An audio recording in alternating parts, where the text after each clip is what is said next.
kibon-baon na. Taga-tabing dagat po napipirwisyo. Baka naman po doon sa nagtapon ng baboy na ito po natanggap na po namin yung inyong padalang baboy. Salamat po, ang bango. Di namin alam kung anong rekadong nilagay ninyo dito.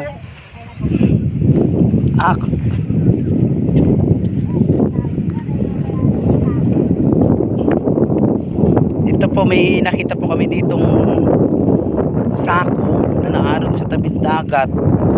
Hindi po namin alam kung anong laman ito, pero napakabaho po at nilalapitan ng mga aso.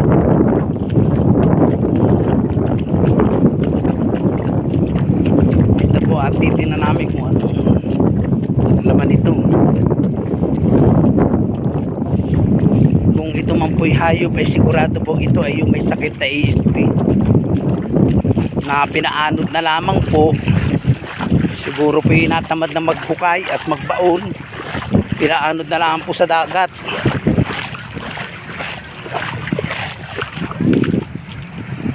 Ito po.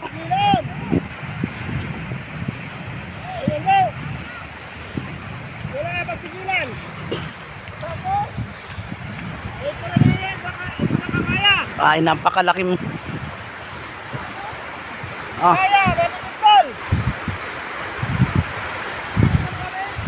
ito po oh, nagadugo na. Napakalaking baboy. Ilan pa siya dito? Oo. Hindi na marunong anong nagtapon dito.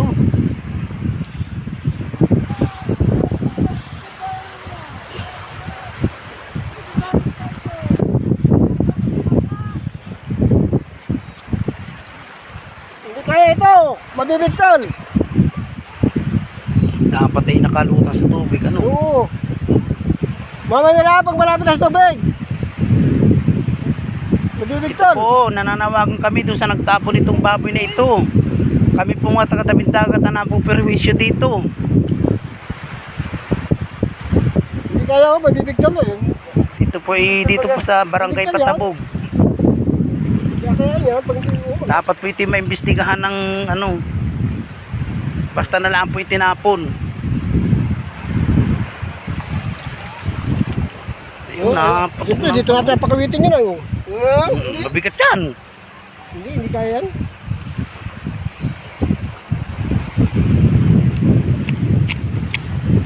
Try mo. Talaga! Ay, sus!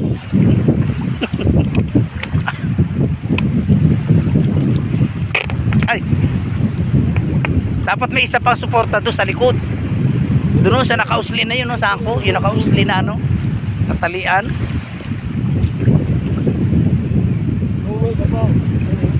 Kung sino man pa nagtapon nito, humarap po kayo. Hindi nalaan nyo po ito ibinaon. Kung sino po nakakakilala at nakakaalam na may namatay na baboy, basta na lang po itinapon. Napakalaki nito oh. 60 kilo.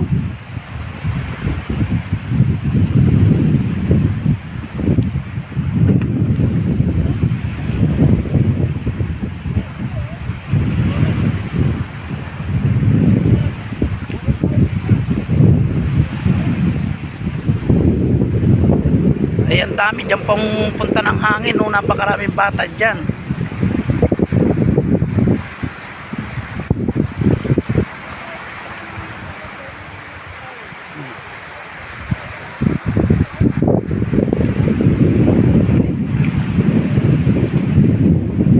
Basta na lang itinapon, di na marunong mag-ano sa tao, sa kapwa nila. Eh, kung kami mga taga rito sa tabing dagat ang magkasakit.